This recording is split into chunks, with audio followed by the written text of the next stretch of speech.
Well, the one event that kind of stands out in my mind, it was way back when I was a private.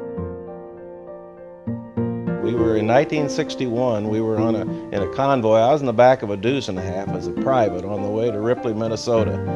And we pulled into Storm Lake, Iowa for a noon rest halt, and the word came down we weren't going to Camp Ripley. This was the rumor now. We were going straight to Berlin. This was the year of the Berlin crisis. And later on we found out that the platoon sergeant over in the weapons platoon started that rumor, but it was scary at the time.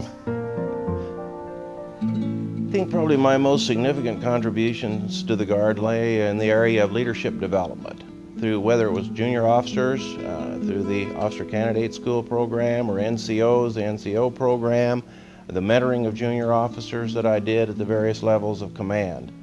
That leadership, I think, helped an awful lot of people become better civilian workers as well.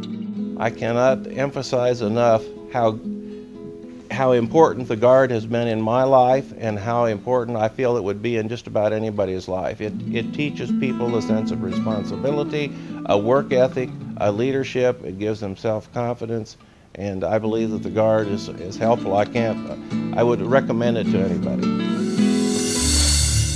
I think probably the highlights of my 38 years in the Guard would begin with my time as a TAC officer in the Officer Candidate School. I really felt like we were developing leaders and making something out of young people.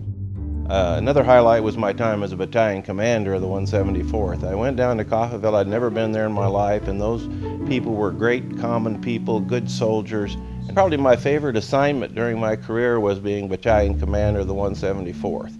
I had the opportunity to work with the units that were assigned to us. When we went to annual training, we were given command of a lot of Army Reserve units and got to work with them as well.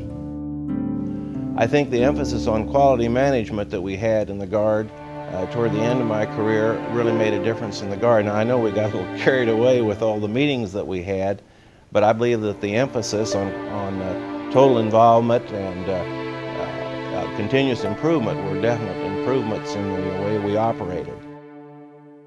Probably I owe most of all, a lot of my success to my wife and my family, my wife always did my uniforms, always supported me, took care of everything, like every good Guard wife, and so many of them do. I mean, we were a real partner in this Guard effort, and the kids had to put up with me being gone a lot. So I owe some success for that.